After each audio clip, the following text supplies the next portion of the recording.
Hello friends, ഏവർക്കും PSC tips and ട്രിക്സിൻ്റെ പുതിയൊരു ക്ലാസ്സിലേക്ക് സ്വാഗതം.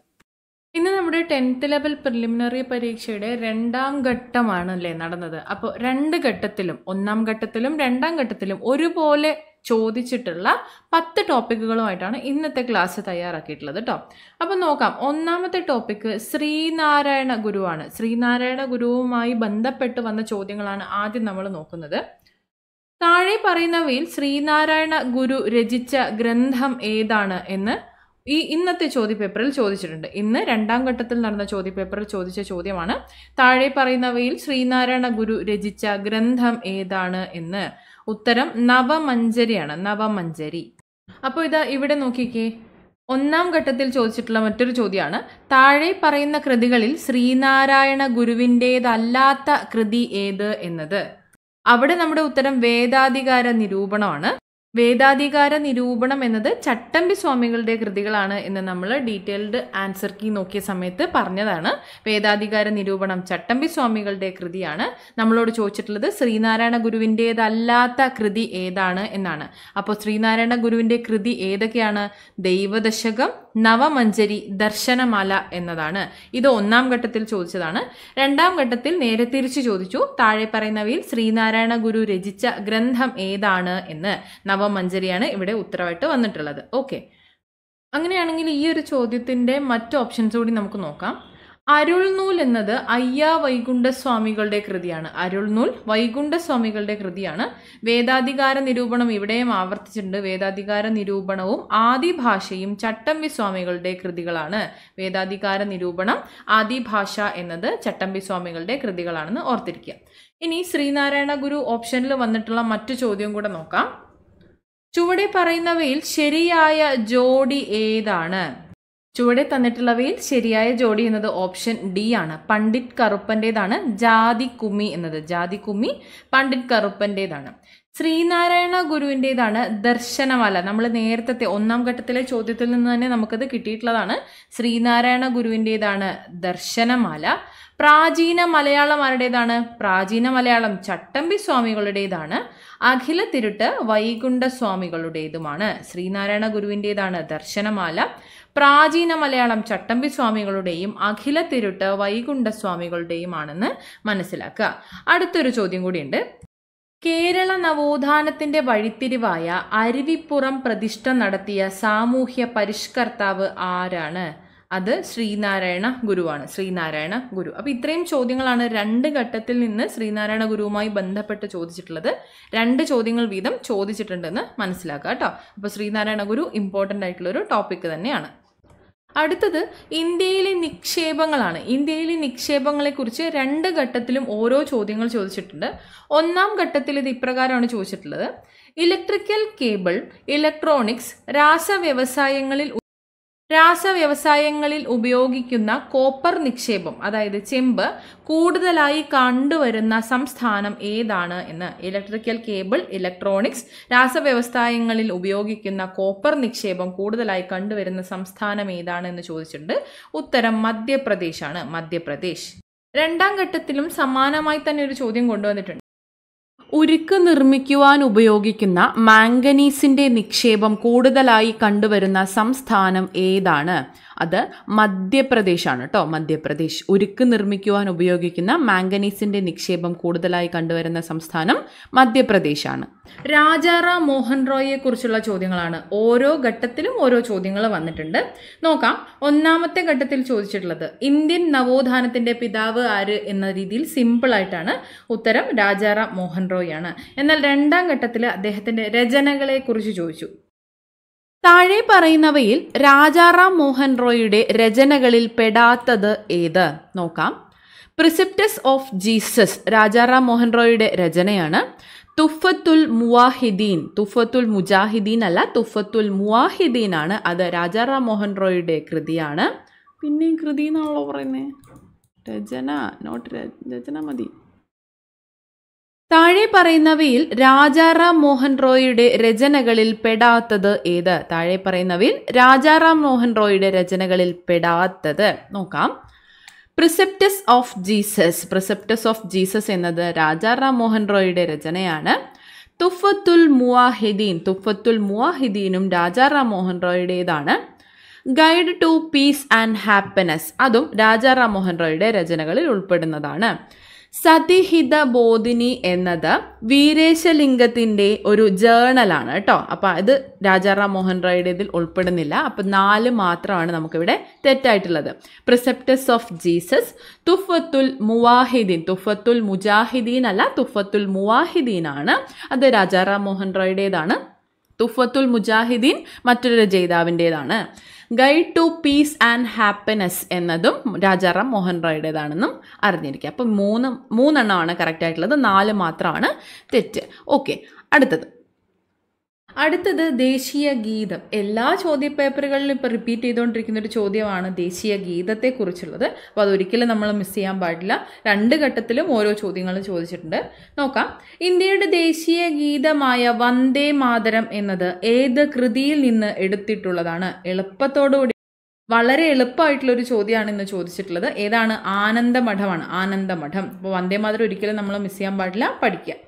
ഇന്ത്യയുടെ ദേശീയ ഗീതവുമായി ബന്ധപ്പെട്ട് താഴെ തന്നിരിക്കുന്നവയിൽ ശരിയായവ ഏത് എന്നാണ് 1ാം ഘട്ടത്തിൽ ചോദിച്ചിട്ടുള്ളത്. ബങ്കിം ചന്ദ്ര ചാറ്റർജിയാണ് എഴുതിയത്. ഏത് ഭാഷയിലാണ് രചിക്കപ്പെട്ടത്? ബംഗാളി ഭാഷയിലാണ് രചിക്കപ്പെട്ടത്. 2ാമത്തെ ഓപ്ഷൻ തെറ്റാണ്. ദേശീയ ഗാനത്തിനൊപ്പം തുല്യ പദവിയാണ് ദേശീയ ഗീതത്തിനുള്ളത്. ഇത് ശരിയായിട്ടുള്ള പ്രസ്താവനയാണ്. 1ഉം 3ഉം ആണ് ശരിയായിട്ടുള്ളത്. ഓപ്ഷൻ ഡി ആണ് നമ്മുടെ ആൻസർ ആയിട്ട് വരുന്നത്. അപ്പോൾ ദേശീയ ഗീതം വളരെ പ്രധാനപ്പെട്ടതാണെന്ന് മനസ്സിലാക്കുക. അടുത്തത്, ഇന്ധനങ്ങളുമായി ബന്ധപ്പെട്ടും ഓരോ ചോദ്യം ചോദിച്ചിട്ടുണ്ട്. ന്യൂക്ലിയർ റിയാക്ടറിലെ ഇന്ധനം ഏതാണ് എന്നാണ് 1ാമത്തെ ഘട്ടത്തിൽ ചോദിച്ചത്. ന്യൂക്ലിയർ റിയാക്ടറിലെ ഇന്ധനം ഏതാണ്? സമ്പുഷ്ട യുറേനിയമാണ് ന്യൂക്ലിയർ റിയാക്ടറിലെ ഇന്ധനം. എന്നാൽ ഈ 2ാം ഘട്ടത്തിൽ ചോദിച്ചിട്ടുള്ളത് കായംകുളം താപവൈദ്യുത നിലയത്തിൽ ഉപയോഗിക്കുന്ന ഇന്ധനം ഏത് എന്നതാണ്. കായംകുളം താപവൈദ്യുത നിലയത്തിൽ ഉപയോഗിക്കുന്ന ഇന്ധനമാണ് നാഫ്ത എന്നത്. നാഫ്ത PSC പലതവണയായി PYQസിൽ ആവർത്തിച്ചിട്ടുള്ളതാണ് ഈ ഒരു ചോദ്യം.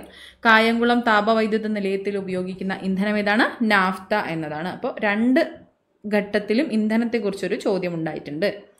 അടുത്തത്, ദേശീയ വിദ്യാഭ്യാസ ദിനമായ നവംബർ 11 താഴെ പറയുന്നവരിൽ ആരുമായി ബന്ധപ്പെട്ടിരിക്കുന്നു എന്ന് 1ാം ഘട്ടത്തിൽ ചോദിച്ചിട്ടുണ്ടായിരുന്നു. നമ്മൾ SCRT വെച്ച് ഈ ക്വസ്റ്റ്യൻ ആൻസർ കണ്ടെത്തിയതാണ്.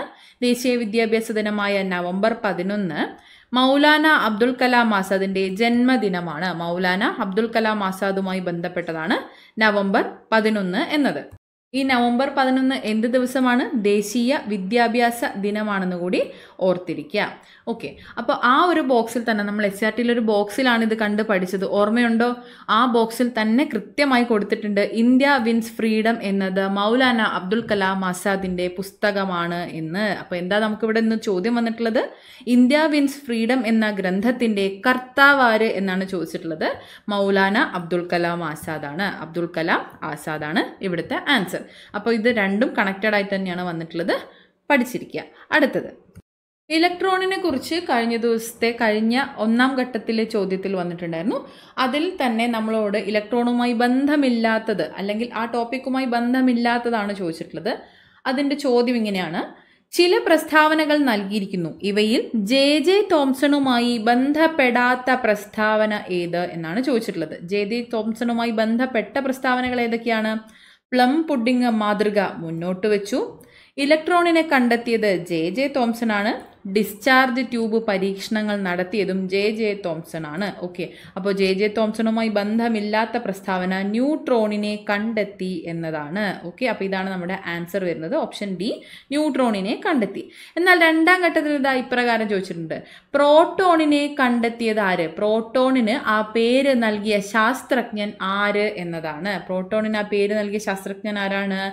ഏണസ്റ്റ് റുദർഫോർഡ് ആണ്. ഒരേ ടോപ്പിക്കിൽ നിന്ന് തന്നെ 2ാമതും ചോദ്യം വന്നിട്ടുണ്ട്, ശ്രദ്ധിക്കുക. അടുത്തത്, പ്രവേഗമാറ്റത്തിന്റെ നിരക്ക് ചോദിച്ചിട്ടുണ്ട്. ഇന്നത്തെ ചോദ്യത്തിൽ പ്രവേഗമാറ്റത്തിന്റെ നിരക്ക് എന്താണ്? അത് ത്വരണമാണ്. ത്വരണം. 1ാം ഘട്ടത്തിൽ എന്താണ് ചോദിച്ചിട്ടുള്ളത്? ഒരു വസ്തുവിന്റെ പ്രവേഗം ഇരട്ടിയാക്കിയാൽ ഗതികോർജത്തിന് എന്ത് സംഭവിക്കും എന്ന് ചോദിച്ചിട്ടുണ്ട്. ഒരു വസ്തുവിന്റെ പ്രവേഗം ഇരട്ടിയാക്കിയാൽ ഗതികോർജം 4 മടങ്ങാവും. അതുപോലെ ഗതികോർജവുമായി ബന്ധപ്പെട്ട് മറ്റൊരു ചോദ്യം കൂടി ചോദിച്ചിട്ടുണ്ട്. ഇതാണ് ആ ചോദ്യം. ഒരു വസ്തുവിന് അതിന്റെ ചലനം കൊണ്ട് ലഭ്യമാകുന്ന ഊർജം എന്ത് ഊർജമാണ്? അതാണ് ഗതികോർജം എന്നത്. ഒരു വസ്തുവിന് അതിന്റെ ചലനം കൊണ്ട് ലഭ്യമാകുന്ന ഊർജമാണ് ഗതികോർജം. അപ്പോൾ ഇത്രയും ക്ലിയർ ആണല്ലോ. ഇനി രണ്ട് ഘട്ടങ്ങളിലും ഒരുപോലെ ചോദിച്ചിട്ടുള്ള മറ്റൊരു പ്രധാനപ്പെട്ട ടോപ്പിക്കാണ് കുറിച്യ കലാപം എന്നത്. കുറിച്യ കലാപവുമായി ബന്ധപ്പെട്ട് 4 ചോദ്യങ്ങൾ മൊത്തം നമുക്ക് കിട്ടിയിട്ടുണ്ട്. ഓരോന്നായിട്ട് നോക്കാം. താഴെ നൽകിയിട്ടുള്ള സംഭവങ്ങളിൽ തെറ്റായത് ഏതാണ്? താഴെ നൽകിയിട്ടുള്ള സംഭവങ്ങളിൽ തെറ്റായതാണ് ചോദിച്ചിട്ടുള്ളത്. കുണ്ടറ വിളംബരം 1809 ശരിയാണ്. ആറ്റിങ്ങൽ കലാപം 1721, കുളച്ചൽ യുദ്ധം 1741. വർഷങ്ങളും സംഭവങ്ങളും ഓർത്തിരിക്കുക. കുറിച്യ കലാപം 1812. അപ്പോൾ തെറ്റായതാണ് ചോദിച്ചത്. ഓപ്ഷൻ ഡി ആണ് ആൻസർ. കുറിച്യ കലാപം 1812.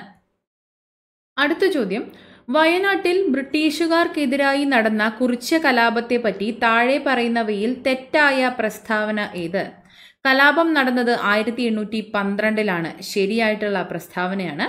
കലാപത്തെ അടിച്ചമർത്താൻ ബ്രിട്ടീഷുകാർ രാമനമ്പിയെയാണ് നിയോഗിച്ചത്. ഇത് തെറ്റായിട്ടുള്ള പ്രസ്താവനയാണ്. നമ്മൾ ഡീറ്റെയിൽഡ് ആൻസർ കീ നോക്കിയതാണ്. രാമനമ്പിയാണ് കുറിച്യ കലാപത്തിന്റെ നേതാവ്. ഈ പ്രസ്താവന തെറ്റാണ്. കലാപത്തിന്റെ പ്രധാന നേതാവ് ആരാണ്? രാമനമ്പിയാണ്, പാലിയത്തച്ഛനല്ല. അപ്പൊ ഈ ഒരു സ്റ്റേറ്റ്മെന്റും തെറ്റാണ്. വട്ടത്തൊപ്പിക്കാരെ നാട്ടിൽ നിന്നും പുറത്താക്കുക എന്ന മുദ്രാവാക്യം കലാപകാരികൾ ഉയർത്തി. കുറിച്യ കലാപത്തിന്റെ മുദ്രാവാക്യമാണ് എന്ത്? വട്ടത്തൊപ്പിക്കാരെ നാട്ടിൽ നിന്നും പുറത്താക്കുക എന്നത്.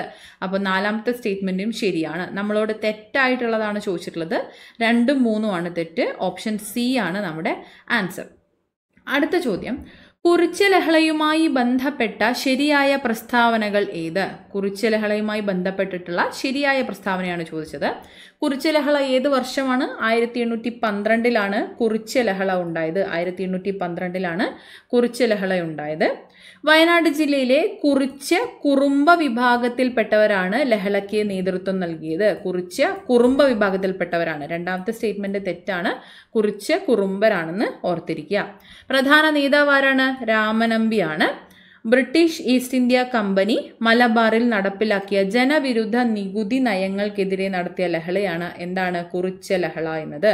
ബ്രിട്ടീഷ് ഈസ്റ്റ് ഇന്ത്യ കമ്പനി മലബാറിൽ നടപ്പിലാക്കിയ ജനവിരുദ്ധ നികുതി നയങ്ങൾക്കെതിരെ നടത്തിയ ലഹളയാണ് കുറിച്യ ലഹള എന്നത്. അപ്പോൾ ഈ സ്റ്റേറ്റ്മെന്റ്സ് കിട്ടിയല്ലോ. ശരിയായിട്ടുള്ളതാണ് ചോദിച്ചിട്ടുള്ളത്. 1, 3, 4 എന്നിവയാണ് ശരി. ഓപ്ഷൻ സി ആണ് നമ്മുടെ ആൻസർ. അപ്പോൾ ഇതാ ഇന്നത്തെ ചോദ്യം ഇങ്ങനെയാണ്. 1812 വയനാട്ടിൽ നടന്ന കുറിച്യ കലാപവുമായി ബന്ധപ്പെട്ട പ്രസ്താവനകൾ താഴെ പറയുന്നവയിൽ ഏതെല്ലാമാണ്? അപ്പോൾ എന്തൊക്കെയാണ് പറഞ്ഞിട്ടുള്ളത് നോക്കാം. ബ്രിട്ടീഷുകാർ അമിത നികുതി ചുമത്തിയത് കലാപത്തിനിടയാക്കി. ഇതേ സ്റ്റേറ്റ്മെന്റ് തന്നെയല്ലേ ഇത്? അപ്പോൾ ഇത് ശരിയായിട്ടുള്ള പ്രസ്താവനയാണ്. അടുത്തത്, രാജ്മഹൽ കുന്നുകളിലാണ് കലാപം നടന്നത്. രാജ്മഹൽ കുന്നുകളിലല്ല, വയനാട്ടിൽ നടന്നതാണെന്ന് നമ്മൾ പറഞ്ഞു. രാജ്മഹൽ കുന്നുകൾ എവിടെയാണ്? ജാർഖണ്ഡിലാണ്. ജാർഖണ്ഡിൽ. ഇത് സാന്താൾ റെബല്യനുമായി ബന്ധപ്പെട്ടതാണ് കേട്ടോ. രാജ്മഹൽ കുന്നുകൾ സാന്താൾ റെബല്യനുമായി ബന്ധപ്പെട്ടതാണ്. അപ്പോൾ ഈ ഒരു പ്രസ്താവന തെറ്റാണ്. കലാപത്തെ പറ്റി പഠിക്കാൻ ബ്രിട്ടീഷ് ഗവൺമെന്റ് വില്യം ലോഗൻ കമ്മീഷനെ നിയമിച്ചു. വില്യം ലോഗൻ കമ്മീഷൻ എന്തിനു വേണ്ടിയിട്ടുള്ളതാണ്? മലബാർ കലാപത്തെക്കുറിച്ച് പഠിക്കുന്നതിന് വേണ്ടിയിട്ടാണ്. അപ്പോൾ 3ാമത്തെ സ്റ്റേറ്റ്മെന്റും തെറ്റാണ്. കലാപത്തിന് നേതൃത്വം നൽകിയത് രാമനമ്പിയായിരുന്നു. ശരിയായിട്ടുള്ള പ്രസ്താവനയാണ്. ഇതാ തൊട്ടു മുന്നത്തെ സ്റ്റേറ്റ്മെന്റിലും പറഞ്ഞിട്ടുണ്ടത്, സൂചിപ്പിച്ചിട്ടുണ്ട്. പ്രധാന നേതാവ് രാമനമ്പി ആയിരുന്നു എന്നത്.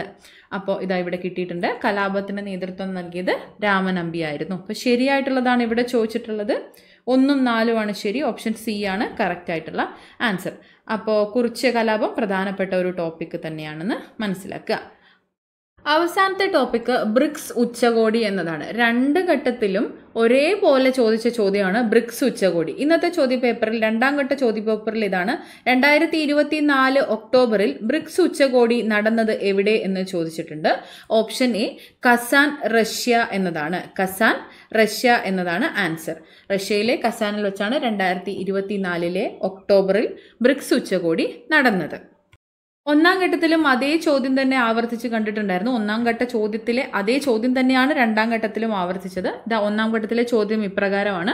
2024 ബ്രിക്സ് സമ്മേളനം നടന്നത് എവിടെ? ഇവിടെ പ്ലെയിൻ ആയിട്ട് ചോദിച്ചു, അവിടെ കുറച്ചും കൂടെ സ്പെസിഫിക് ആയിട്ട് എവിടെയാണെന്ന് ചോദിച്ചു. അത്രേ വ്യത്യാസമുള്ളൂ.